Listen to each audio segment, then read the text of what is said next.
Welcome to English Truly Yours. In this video, you are going to learn 10 words of English language through one word substitution method.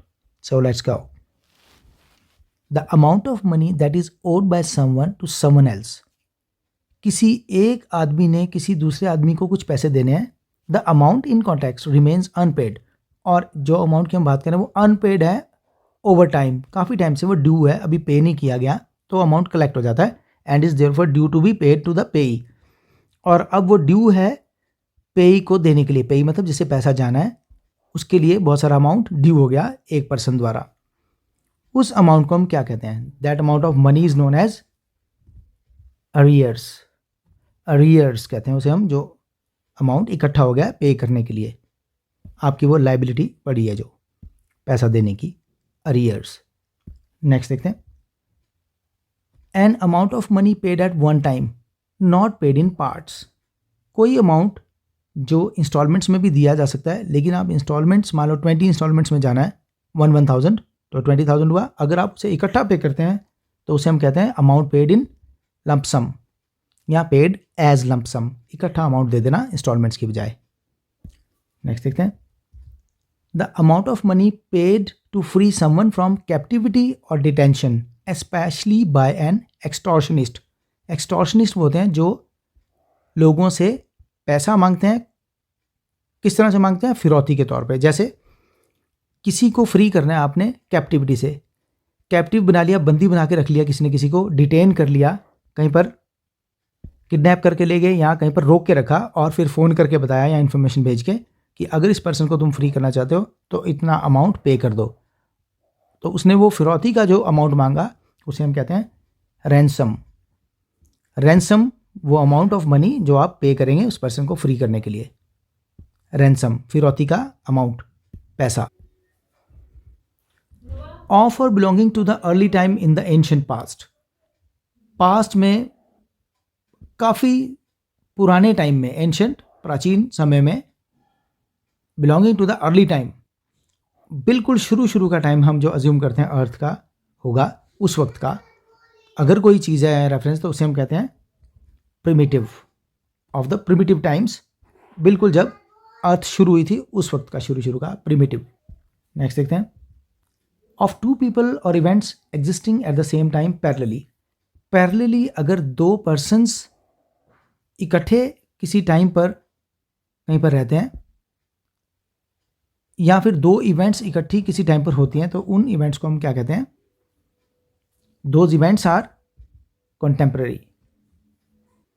Persons को भी हम contemporary कह सकते हैं. Aurangzeb and Guru Gobind Singh वर कॉन्टेम्पररीज. वो एक ही time पे थे हिस्ट्री में, दे वर कॉन्टेम्पररीज. नेक्स्ट देखते हैं. Existing somewhere in between the modern and ancient times. The modern and the ancient times, पुराने समय और बिल्कुल मॉडर्न समय के बिल्कुल बीच का कोई period of the middle edges. Middle time का अगर हम अज्यूम करें तो उसे हम कहते हैं मेडीवल पीरियड. जैसे एंशिएंट हिस्ट्री, मेडीवल हिस्ट्री और मॉडर्न हिस्ट्री. नेक्स्ट देखते हैं. Having nearly the same meaning as the other word in reference. जो भी हमारे पास रेफरेंस के लिए कोई वर्ड है, मान लो दूसरा कोई वर्ड जैस नियरली सेम मीनिंग वाला अगर है, जो ए वर्ड का मीनिंग है वही मिलता जुलता बी का मीनिंग है, तो ऐसे वर्ड जिनका मीनिंग एक जैसा होता है दोनों का, उन्हें हम कहते हैं सिनोनिम्स. नेक्स्ट देखते हैं. An abbreviation taking first letters of each word of the name of something and that can be pronounced together as one word. कोई बहुत सारे वर्ड्स का, मान लो कोई नाम है किसी का, उसमें काफ़ी सारे वर्ड्स आ रहे हैं 1 2 3 4, तो उनका फर्स्ट लेटर उठाएं अगर, फिर कोई वर्ड बन जाए उन 4 फर्स्ट लेटर से और उनको हम इकट्ठे प्रोनाउंस करें तो कोई नया वर्ड निकले. जैसे कि मैं अभी बताता हूँ, NET, ये हमने फर्स्ट वर्ड ले लिए, नेशनल एलिजिबिलिटी टेस्ट.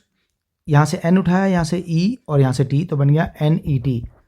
ये भी ठीक है यहाँ तक. अगर हम इसे इकट्ठा पढ़ सकते हैं, which can be pronounce together as one word, तो उसे हम नेट पढ़ रहे हैं, तो इसे हम कहेंगे एक्रोनिम, एक्रोनिम तब होगा ये अगर इसे हम इकट्ठा पढ़ सकते हैं। मान लो हम ये ले लें स्टेट बैंक ऑफ इंडिया, तो इसे हम लिखेंगे, फर्स्ट लेटर लिया एस, सेकंड बी और फिर लिया थर्ड आई, SBI। तो इसे हम कुछ बे करके यहाँ कुछ नहीं पढ़ सकते, SBI एक एक लेटर ही पढ़ना पड़ेगा, तो ये एक्रोनिम नहीं है। नेट हम NET पढ़ रहे हैं, तो ये एक्रोनिम है, एक्रोनिम। नेक्स्ट देखते हैं, the distant point where the earth and the sky seem to meet. आप किसी भी पॉइंट से आसमान को देखते हैं तो दूर जाकर आपको ऐसा लगता है कि आसमान और धरती मिल रहे हैं, ऐसा पॉइंट कहलाता है होराइजन। होराइजन जहाँ पर ऐसा लगता है where the earth and the sky seem to meet. वैसे होराइजन वर्ड का हम इस्तेमाल और तरीके से भी कर लेते हैं। मेंटल होराइजन की अगर बात करते हैं, किसी के माइंड की रीच या किसी की दृष्टि अगर जिस पॉइंट तक जाती है उसे कहते हैं कि उसका मेंटल होराइजन कम है या मेंटल होराइजन ज़्यादा है। जितना दूर तक वो सोच सकता है उतना होराइजन, उसका मेंटल होराइजन ज़्यादा है। तो इस तरह भी हम होराइजन को यूज़ कर लेते हैं। नेक्स्ट देखते हैं, the highest point of some activity specially the highest point in the sky, the best और मोस्ट सक्सेसफुल पॉइंट और टाइम। दो मीनिंग इसके बनते हैं।